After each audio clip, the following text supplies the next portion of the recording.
प्रशासन सरकार अलर्ट पर है। तूफान कई जिलों से होकर गुजरेगा और कई इलाकों में बहुत ज्यादा नुकसान की आशंका है, तो वहां से लोगों को सुरक्षित जगह पर शिफ्ट किया गया। अभी तक 37,000 से ज्यादा लोगों को सुरक्षित जगह पहुंचाया गया, जिस काम में एनडीआरएफ और एसडीआरएफ की टीम मुस्तैदी से जुट गई है। जहां एनडीआरएफ की 17 टीमें तैनात है। कच्छ में 4, द्वारका राजकोट में 3, जामनगर में 2, जूनागढ़, पोरबंदर, गिर सोमनाथ, मोरबी और वलसाड़ में 1 टीम तैनात की गई, जबकि वडोदरा में 3 और गांधीनगर में 1 टीम को रिजर्व मोड पर रखा गया है। तो वहीं एसडीआरएफ की 10 टीमें तैनात की गई, जिनमें कच्छ, जामनगर और देवभूमि द्वारका में 2 टीमें, जबकि जूनागढ़, पोरबंदर, गिर सोमनाथ, मोरबी, पाटन और बनासकांठा में 1 टीम तैनात की गई है। लेकिन प्रशासन और एनडीआरएफ की एसडीआरएफ की कोशिशों के बावजूद गुजरात के एक गांव ऐसा भी है जहां के लोग चाहते हुए भी अभी तक सुरक्षित जगह शिफ्ट नहीं हुए हैं, क्योंकि इस गांव के लोग अपना घर छोड़ना नहीं चाहते। अब ऐसा नहीं है कि उन्हें अपनी जान प्यारी नहीं, लेकिन वो अपने मवेशियों को तूफान के खतरे के बीच अकेले छोड़कर जाना नहीं चाहते। आशीरावान गांव जो सबसे आखिरी गांव है इस इलाके का, वहां पर अभी भी लोग यहां पर रह रहे हैं। इस गांव के लोगों का मुख्य काम पशुपालन है, इसी से इनकी रोजी रोटी चलती है। यही वजह है कि वो अपने मवेशियों के बिना कहीं नहीं जाना चाहते, क्योंकि उन्हें फिक्र है कि उनकी गैर मौजूदगी में उनके मवेशियों का ख्याल रखने वाला कोई नहीं होगा।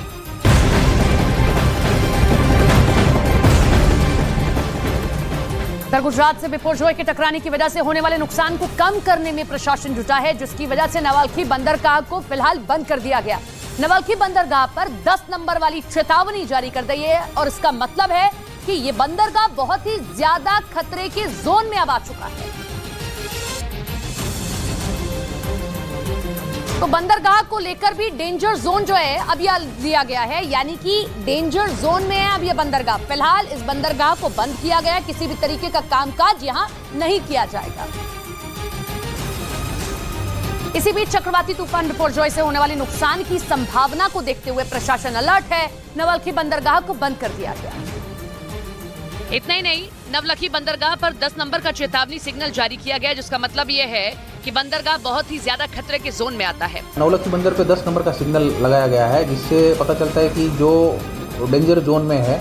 मौसम विभाग ने बिपुरजोय चक्रवाती तूफान के असर से 15 जून को कच्छ, जामनगर, द्वारका और मोरबी में 135 किलोमीटर प्रति घंटे की रफ्तार से हवाएं चलने की संभावना जताई है, जिसका गुजरात के ज्यादातर जिलों में बड़ा असर हो सकता है। मौसम विभाग ने अगले 2 से 3 दिन मूसलाधार बारिश और समुद्र तटों पर तेज हवाएं चलने की चेतावनी दी, जिसकी वजह से बंदरगाह के सभी अधिकारियों को अलर्ट किया गया।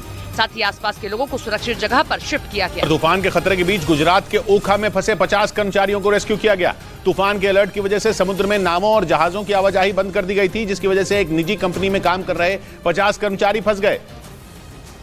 जिसकी जानकारी मिलते ही इंडियन कोस्ट गार्ड ने रेस्क्यू ऑपरेशन चलाया और हेलीकॉप्टर की मदद से सभी लोगों को सुरक्षित बाहर निकाला।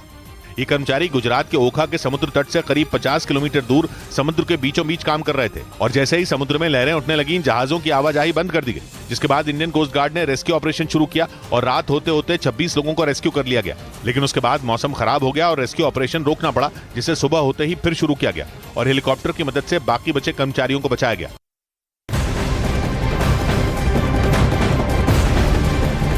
इधर गुजरात के राजकोट में तूफान का असर दिखने लगा है, जहां तेज हवा की वजह से एक बड़ा पेड़ गिर गया, जिसमें दबते दबते एक ऑटो वाला बाल बाल बचा है।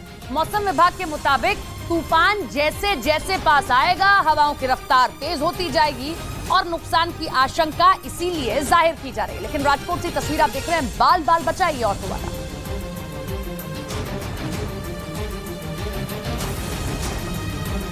राजकोट में तूफान बिपुरजोय की वजह से तेज हवाएं चली, जिससे एक बड़ा पेड़ गिर गया। पेड़ गिरते इलाके में अफरा तफरी मच गई, क्योंकि तेज हवा की वजह से गिरा पेड़ काफी विशाल था, जिसकी वजह से बड़ा हादसा हो सकता था। हालांकि गनीमत रही कि जब ये पेड़ गिरा तो उसके आसपास कोई मौजूद नहीं था, लेकिन एक ऑटो रिक्शा पास से गुजर रहा था, जिसने पेड़ गिरता देख ऑटो रिक्शा कुछ दूर पहले ही रोक दिया गया, जिसकी वजह से वो पेड़ के नीचे दबने से बच गया। लेकिन अचानक ब्रेक लगाने की वजह से ऑटो रिक्शा एक पत्थर से टकरा गया। उधर बिपुरजोय तूफान पाकिस्तान में भी दस्तक देगा और वहां भी उसके पहुंचने से पहले ही सिंध प्रांत में हाहाकार मच गया, जिसके बाद वहां के मुख्यमंत्री मुराद अली शाह ने इमरजेंसी लगा दी। यही नहीं, समंदर के किनारे रहने वाले लोगों को निकालना भी शुरू कर दिया गया, क्योंकि कराची में बिपुरजोय तूफान की आहट दिखने लगी। वहां तेज रफ्तार से हवाएं चलती नजर आईं। तूफान के पहुंचने में 2 दिन का वक्त बाकी होने के बावजूद तेज हवाएं लोगों को डराने लगी। तेज आंधी की वजह से पूरे इलाके में धूल ही धूल दिखाई दी। यही नहीं, कराची के तट पर समंदर में ऊंची ऊंची लहरें भी उठती नजर आईं। पाकिस्तान के मौसम विभाग के मुताबिक बिपरजॉय के 15 जून को कराची के तट से टकराने की संभावना है। इसी वजह से निचले इलाकों में रह रहे हजारों लोगों को निकालने का काम शुरू कर दिया गया। इसके लिए सिंध प्रांत के मुख्यमंत्री मुराद अली शाह ने पाकिस्तानी नौसेना की मदद मांगी।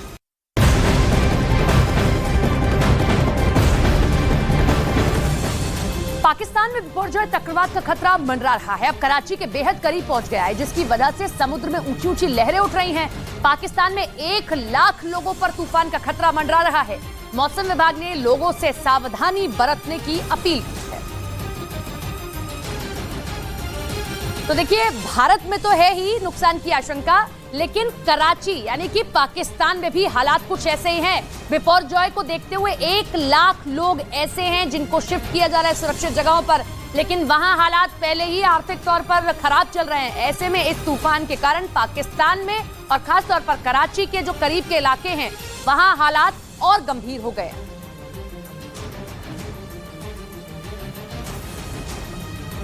इस बीच भारत की तरफ बढ़ रहे तूफान बिपरजॉय का खतरा पाकिस्तान के कराची पर भी मंडरा रहा है। बताया गया कि तूफान बिपरजॉय कराची से कुछ दूरी पर है, जिसके बारे में पाकिस्तान के मौसम विभाग ने आशंका जताई कि चक्रवाती तूफान बिपरजॉय जल्द ही कराची में दस्तक देगा। अरब सागर में उठे इस तूफान के कहर से बचाने के लिए पाकिस्तान के अलग अलग हिस्सों से करीब 1 लाख लोगों को सुरक्षित जगह भेजा गया। कराची में भी जुमेरात के दिन से तेज आंधी के साथ बारिशें मुतवक्के हैं। पाकिस्तान के मौसम विभाग ने चेतावनी जारी की कि तूफान बिपरजॉय की वजह से 140 किलोमीटर प्रति घंटे की रफ्तार से हवाएं चलने का अनुमान है। यही नहीं, पाकिस्तान के समुद्री इलाकों में 30 फीट तक ऊंची लहरें उठ सकती हैं। इसीलिए लोगों से सावधानी बरतने की अपील की गई है। लेकिन कराची समेत पाकिस्तान में बिपरजॉय के बढ़ते खतरे के बीच वहां के लोगों की मुश्किलें काफी बढ़ गई, क्योंकि तूफान बिपरजॉय के बढ़ते खतरे के मद्देनजर बंदरगाह पर सभी काम रोक दिए गए, जिसकी वजह से वहां काम करने वाले लोगों को दाने दाने के लिए मोहताज होना पड़ गया। अब उनके सामने अपने परिवार का पालन पोषण करने का संकट खड़ा हो गया है। हम चूल्हा जलाएंगे कैसे, हम घर पे काम करेंगे, क्या करेंगे, क्या कर सकते हैं। वहीं दूसरी तरफ निचले इलाकों में रहने वाले लोग सुरक्षित जगह शिफ्ट हो गए हैं, लेकिन उनके लिए घर का सारा सामान समेट कर जाना बड़ा मुश्किल है। ऐसे में जरूरी सामान लेकर वो परिवार समेत सुरक्षित जगह जा रहे हैं, लेकिन तूफान में अपने आशिया के उजड़ जाने का डर उन्हें परेशान कर रहा है। वहीं गुजरात के कच्छ जिले में चक्रवाती तूफान बिपरजॉय की वजह से अलर्ट जारी कर दिया गया और समंदर किनारे बसे कई गांवों को खाली कराया गया।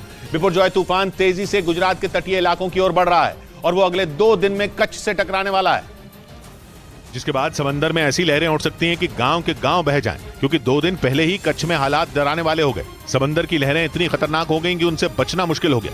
ये हाल तब है जब बिपरजॉय दूर है और इससे पहले कि वो कच्छ के तट से टकराए, वहां समंदर के किनारे बसे गांवों को खाली करवा दिया गया। कच्छ के मांडवी इलाके से भी गांव के लोगों को सुरक्षित जगह भेज दिया गया। ये बीच बिल्कुल बंद कर दिया गया है और समुद्र में आप करंट भी देख सकते हैं। वहीं गुजरात के जखो बंदरगाह पर गांव खाली करवा लिए गए। इनके मकान जहाँ पर ये ताले जड़ दिए गए हैं, यहाँ से सुरक्षित जगहों पर वो शिफ्ट हो चुके हैं। जखौ बंदरगाह के नजदीक रहने वाले 700 परिवारों को सुरक्षित जगह पहुंचाया गया। ऐसे में तूफान से निपटने की तैयारियां भी तेज कर दी गई हैं। तूफान बिपरजॉय के खतरे को देखते हुए सेना और कोस्ट गार्ड के साथ साथ एनडीआरएफ और एसडीआरएफ की टीमों ने भी मोर्चा संभाल लिया है, क्योंकि तूफान के जमीन से टकराने के बाद भारी तबाही की आशंका जताई गई। इसीलिए इंडियन कोस्ट गार्ड तूफान की लगातार निगरानी है। इसके लिए कच्छ के जखौ में एक कमांड कंट्रोल रूम बनाया गया है, जहां सैटेलाइट के जरिए तूफान की निगरानी की जा रही है। साइक्लोन पर पैनी नजर रखी जा रही है, मिनट टू मिनट अपडेट यहाँ से लिए जा रहे हैं। खतरे को देखते हुए राहत बचाव से जुड़ी तैयारियां भी तेज कर दी गई हैं। तटीय इलाकों में सेना की तरफ से 14 मेडिकल टीमों को तैनात किया गया है। बताया गया कि ये टीमें राहत बचाव के लिए किसी भी जगह पर महज 2 घंटे के भीतर पहुंच जाएंगी। और इसके साथ ही भारतीय वायुसेना भी तूफान को लेकर हाई अलर्ट पर है। गुजरात के कई एयरबेस पर हेलीकॉप्टरों को स्टैंड बाय पर रख दिया गया है, यानी जरूरत पड़ने पर उन्हें फौरन ऑपरेशन के लिए भेजा जा सकेगा। जानकारी के मुताबिक गुजरात के जामनगर, भुज और नलिया एयरबेस को हाई अलर्ट पर रखा गया है। मौसम विभाग ने बताया कि बिपरजॉय तूफान गुजरात के 8 जिलों को सबसे ज्यादा प्रभावित कर सकता है, जिनमें कच्छ, जामनगर, देवभूमि द्वारका, मोरबी, पोरबंदर, जूनागढ़ और गिर सोमनाथ शामिल हैं। इसीलिए इन जिलों में एनडीआरएफ की 18 और एसडीआरएफ की 12 टीमें तैनात कर दी गई हैं। इसके अलावा सेना के जवानों को भी वहां राहत बचाव के लिए उतार दिया गया है। और इन 8 जिलों में 1500 से ज्यादा शेल्टर बनाए गए हैं। आशंका जताई गई कि तूफान तटीय इलाकों में सबसे ज्यादा नुकसान पहुंचा सकता है, यानी वो इलाके जो समुद्री तट से 5 किलोमीटर के दायरे में मौजूद हैं। और जानकारी के मुताबिक गुजरात के जिन 8 जिलों में सबसे ज्यादा खतरा है, उनके करीब 260 गांव समुद्र तट से 5 किलोमीटर की दूरी पर बसे हुए हैं और इन गांवों की आबादी 14.5 लाख से ज्यादा बताई गई। और ये संख्या इतनी बड़ी है कि वहां से सभी लोगों को निकाल पाना आसान नहीं होगा।